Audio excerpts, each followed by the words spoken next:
Hey, how's it going, 5th hour ancient world history class? My name is Gunk Johnson. Man, I miss the good old days. Specifically 27 BCE to 476 CE, when Rome was at the height of its power. Yeah, me and Caesar were pretty tight. That is, until this one day we were going to the Senate meeting, and apparently there were a bunch of imposters among us who just, stabbed my homie in the back. I mean, I'm over it now. It's been 2,000 years. Oh, God.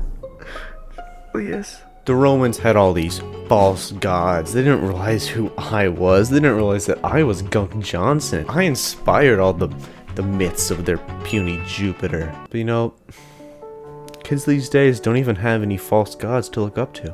They worship this strange, green, blocky deity in place of a true lord. So I figured that today, I, Gunk Johnson, being the kind and omnipotent being that I am, would educate the youth and give them a good old-fashioned Roman lecture. Back in the good old days, the Romans were the big boys on the kickball field. When they came out to recess, you better bet your G-dang hiney that the Roman Empire is kicking that ball all the way to the swings, baby. And at the foundation of all that power was the Romans' commitment to their gods, along with, of course, some help from I, Gunk Johnson, omnipotent and kind being. Do you really think the Roman Empire would have gotten as far as they did if they didn't have me standing on the sidelines firing my gunk shots? Not even close. Most of the Roman gods were pretty much just copy-pasted from the Greeks, seeing as Greece was one of the places that Rome invaded. They just made a few minor tweaks so the teacher wouldn't notice that they just copied Greece's homework. On the whole, most Roman gods were just more orderly, dignified, and militaristic than their Greek counterparts. The goddess Juno was the Roman counterpart to the Greek goddess Hera. Juno was in charge of just women, basically. Juno supposedly be shopping, along with blessing marriages and overseeing sex. The Romans also believed that Juno played a part in childbirth. Her relationship with Jupiter, head of the gods, represented a standard for Romans, an ideal relationship to strive for. Along with being the literal mother to many of the Roman gods, Juno was a more metaphorical mother to all. She was a powerful, strong, some would even say, girl boss woman, who, in a society ruled by men, represented the opposite sex's ability to accomplish. Much like my hatred for Ubisoft games, Juno was the constant, stable rock that could be relied on. Now get a load of this guy! This right fella over here was Jupiter. He was Juno's husband and brother, too. He liked to take trips down to the earth and get a little freaky with the mortal women. Honey, did you transform into a pile of gold and fly down from the heavens into a woman's prison cell and impregnate her? Ah, yeah, you got me.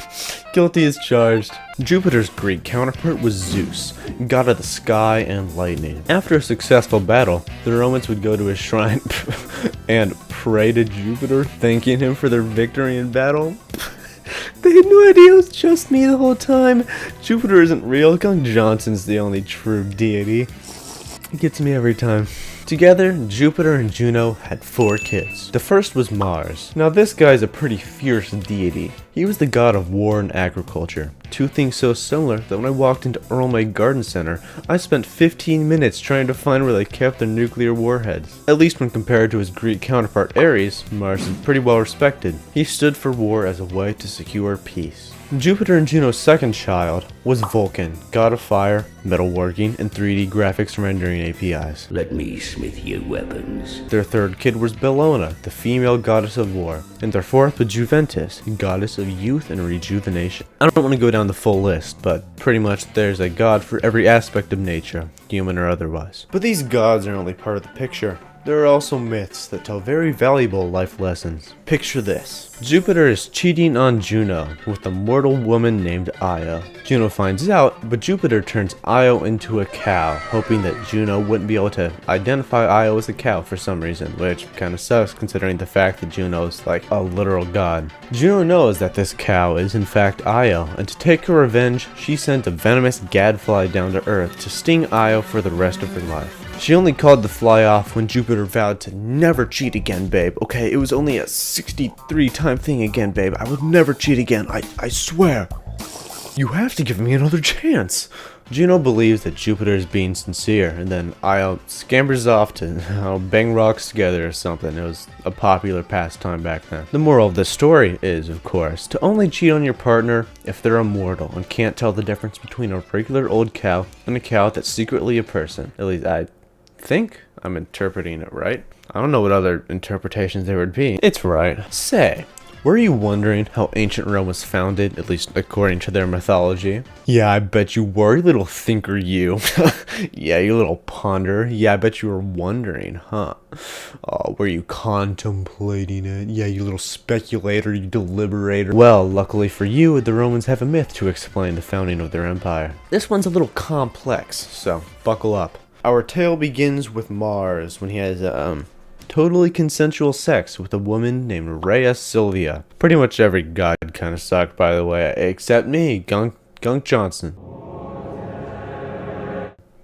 Anyways, this Rhea gives birth to a pair of twins, Remus and Romulus. Rhea doesn't want to keep the kids, mistaking them for two open-world Ubisoft games, and so she casts them out, sending them into the Tiber River. But the river god Tiberinus saves them. A kind local wolf takes the kids under her wing until a shepherd comes by to adopt them. Long story short, their grandparents are royalty, and Remus and Romulus help their grandfather regain his place on the throne. The two then wanted to build a city of their own, but disagreed on which hill to start building it on. The obvious solution for this problem being for Remus to die for his insolence of wanting to build on that hill over there. And the city that Romulus built would supposedly grow to become Rome. And the moral of this story is, of course, to build on this hill, you common tavern dweller. And the fact that Mars is, in a way, the literal grandfather of Rome and inextricably linked to the founding of the empire was very important for the Romans. Having the blood of the war god be part of their DNA